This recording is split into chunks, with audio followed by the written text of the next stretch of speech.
நானும் எப்போ தணிக்கை கிடைக்கும்னு எதிர்பார்த்துட்டு தான் இருக்கேன். படம் பார்க்கலாம் அப்படின்னு. ஆமாம், சென்சார் போர்டு கண்டிச்சா நான் என்னப்பா பண்ண முடியும்? சென்சார் போர்டுக்கு எனக்கு என்ன சம்பந்தம்? இந்த கேள்வியை நான் சென்சார் செய்கிறேன். தம்பி விஜய் அசைக்க முடியாத கட்சியா, அசைக்கக்கூடிய கட்சியா? சிபிஐப்பா ஒரு 41 உயிர்கள் போயிருக்கு. நான் மார்னிங் ஷோக்கு இதுவும் ஈவினிங் ஷோக்கு அதுவும் போகலாம் அப்படின்னு.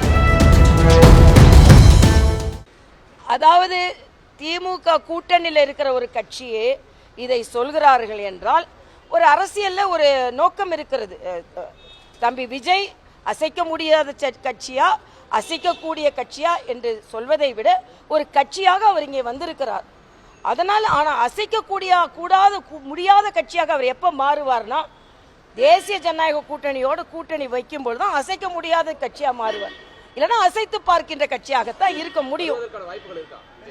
இல்லை, வருவதற்கு வாய்ப்பு இருக்கலன்னு சொல்லனா, எப்படி தேசிய ஜனநாயக கூட்டணியில் உள்ள கட்சிகளுக்கெல்லாம் திமுகவை வீட்டுக்கு அனுப்ப வேண்டும் என்ற பொறுப்பு இருக்கிறதோ அதே பொறுப்பு விஜய்க்கும் இருக்கிறது என்று நான் சொல்கிறேன். ஏன்னா நீங்க திமுகவை கடுமையாக எதிர்க்கிறீங்க, திமுக வீட்டுக்கு அனுப்ப வேண்டும் என்று நினைக்கிறீர்கள். அப்படி என்றால் அது தனியாக முடியுமா, இல்லை என்றால் அணியாக முடியுமா என்பதை அவர் சிந்தனை செய்ய வேண்டும் என்பது எனது கருத்து.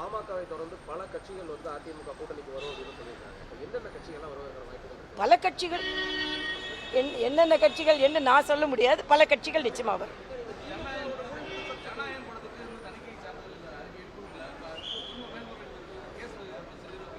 ஆமா ஆமா, நானும் எதிர்பார்க்கிறேன். நானும் எப்போ தணிக்கை கிடைக்கும்னு எதிர்பார்த்துட்டு தான் இருக்கேன்.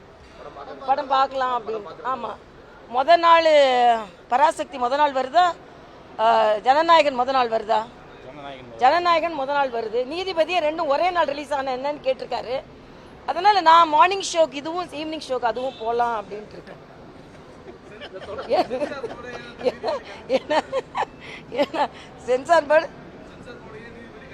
சென்சார் போர்டு கண்டிச்சா நான் என்னப்பா பண்ண முடியும்? சென்சார் போர்டுக்கு எனக்கு என்ன சம்பந்தம்? சென்சார் போர்டுக்கு எனக்கு ஒரு சம்பந்தம் கிடையாது. அப்படியா? சென்சார் போர்ட்டை கேட்டு வேணா சொல்றேன். நான் சென்சார் போர்டுக்கு எனக்கு சம்பந்தம் கிடையாது.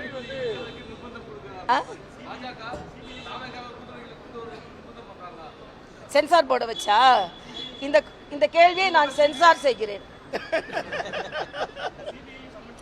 இந்த கேள்வியை நான் சென்சார் செய்கிறேன். சிபிஐப்பா ஒரு 41 உயிர்கள் போயிருக்கு. ஒரு வழக்கு நடந்து கொண்டு இருக்கிறது. அதுக்கு சம்மன் செய்கிறாங்க. சம்மன் செய்ய முடியாதுன்னு எப்படி சொல்ல முடியும்? அதனால law is taking its own course, அவ்வளவுதான். அதனால law is not taking the course as we want. Law is taking its own course. அதை நான் தெளிவாக பயன்படுத்துகிறேன்.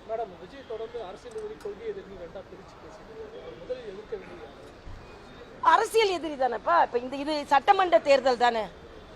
கொள்கை எதிரியாக இருக்க வேண்டிய அவசியமே இல்லை அவருக்கு. ஏன்னா இது சட்டமன்ற தேர்தல். அவர் கடுமையாக திமுகவை எதிர்க்கிறார். அதில் எனக்கும் மகிழ்ச்சி தான். நிச்சயமாக அவரோட திமுக எதிர்ப்பை இன்னும் தீவிரப்படுத்தப்பட வேண்டும். நிச்சயமா அது எல்லோருக்கும் பலன் தர வேண்டும். அவர் ஒரு பக்கம் தீவிரமா எதிர்த்து, தேசிய ஜனநாயக படி ஒரு பக்கம் தீவிரமா எதிர்த்தா உறுதியாக இருக்க வேண்டுமே தவிர உதிரியாக இருந்த கூடாது என்பது. ஒரு அரசியல் பார்வையாளர்கள் எல்லோருக்குமே எதுக்கு நம்ம திமுகவை எதிர்க்கிறோம், அப்ப நம்ம பலமானாதானே அவங்கள வீழ்த்த முடியும் அப்படின்னு நினைக்கணும். இல்ல கோபம்னு இல்லை, எங்களோட கோபம் எல்லாம் திமுக மேலதான். அதனால இன்னைக்கு ஏன் 67ல் ராஜாஜி அவர்கள் நேரடியா திமுகவை எதிர்த்து கொண்டிருந்தவர்கள் அவங்களோட சேரலையா? தேர்தல்னு வரும்போது கொள்கையை விட கொள்ளையடிப்பவர்களை வீட்டுக்கு அனுப்ப வேண்டும்ன்றதான் முக்கியம். அதனால கொள்கையை விட கொள்ளையடிப்பவர்கள் வீட்டுக்கு போக வேண்டும்.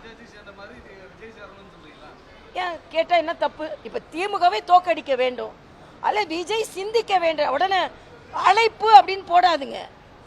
உங்களோட பிழைப்பும் அதுதான் போடுங்க. நீங்கள் உங்களோட கடமையும் அதுன்னு போடுங்க. எங்களோட கடமையும் கிடையாது, அவரோட கடமை இருக்கு. திமுகவை தோக்கடிக்க வேண்டிய கடமை இருக்கிறது என்றால் வியூகம் எப்படி வகுக்கப்பட வேண்டும். கட்டாயம் சொல்றேன், தனியா யார் உங்களுக்கு ஆலோசனை கொடுத்தாலும் தனியா நின்று திமுகவை வீழ்த்தி நீங்க முதலமைச்சரா வர்றது சிரமமான காரியம். அதனால கொஞ்சம் சிந்திங்க நான் சொல்றேன். தொடர்ந்து இந்த மாதிரி பாஜக சார்பில் கடமை அழைப்பு எப்படின்னு வச்சுக்கலாம். ஆனா காங்கிரஸ் அதனால தான் முந்துதுன்னு நினைக்கிறீங்களா? காங்கிரஸ் முந்துதா பிந்துதான்னு எனக்கு தெரியாது.